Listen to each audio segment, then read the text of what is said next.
Hi guys, today magkakaroon tayo ng what's inside my bag. So parang bag raid pero bag ko rin to syempre. No? So ayan, titignan natin.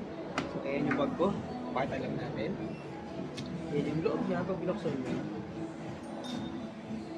Yung unang packet niya is ito, meron na ako dito lalagyanan, parang mesh ang tawag yata nito dito. Lagyanan ng mga cable. So meron akong type C, tapos meron din ako nung para sa iPhone. Then sa loob, meron akong 1, 2, 3, 4, 5. Limang cellphone. Ayan.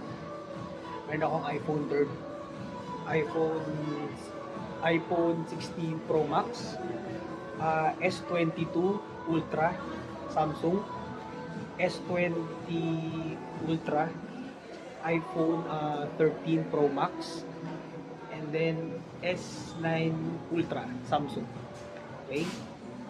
Tapos, baka nagtatanong kayo ba't ang dami kong cellphone, no?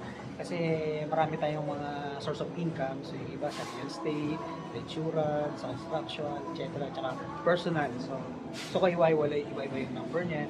Para alam ko, pag nagre-ring isang cellphone or yung messenger, alam ko kung ano yung para saan yung tawag na yun. No? And then, meron dyan of course yung wallet ko. Yan, nandyan yung mga cards. Tapos, medicine.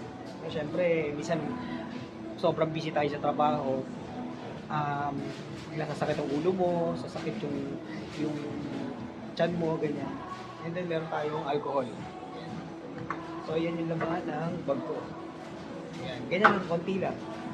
Then sa likod naman, wala lang, minsan ang papel-papel lang.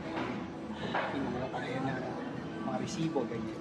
So ayan. Yan lang guys. Thank you for watching. Don't forget to like, share, subscribe for more videos and updates. Have a nice day and keep safe everyone. Bye!